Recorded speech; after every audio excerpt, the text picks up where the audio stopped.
Ələm çəkib elə bil mələk kimi yeryüzünə pay verir.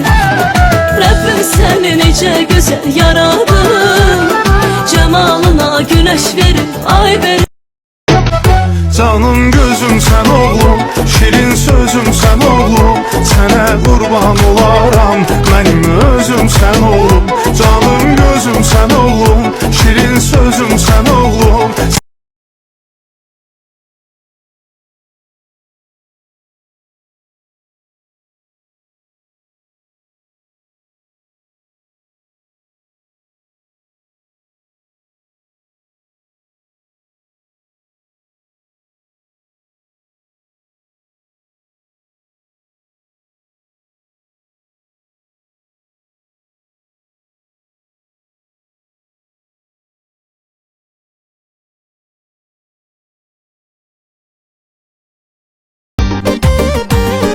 Adına qurban olduğum ailəmizin fəxrisən, gələcəyin bir əskəri, ölkəmizin fəxrisən.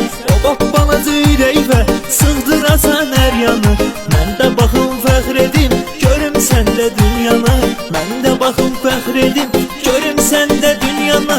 Səni ilahi verdi bizə, pay oğlum ay oğlum. Yoxdur bu dünyada sənə, tay oğlum ay oğlum. Səni ilahi verdi bizə, pay oğlum ay oğlum. Yoxdur bu dünyada sənə, tay oğlum ay oğlum.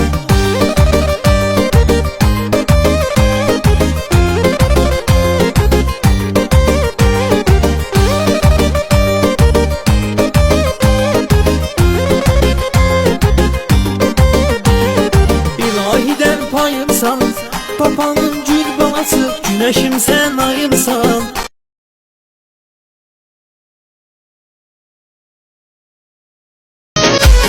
Sen benim, sen meleğim, hayatımda gereğim. Sen benim göz bebeğim, meleğim sen meleğim.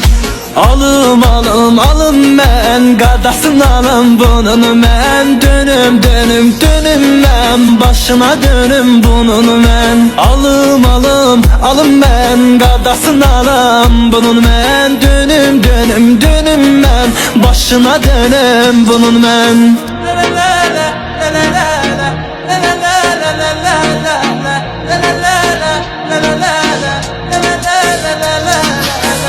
Başına mən özüm dönüm, başına mən özüm dönüm.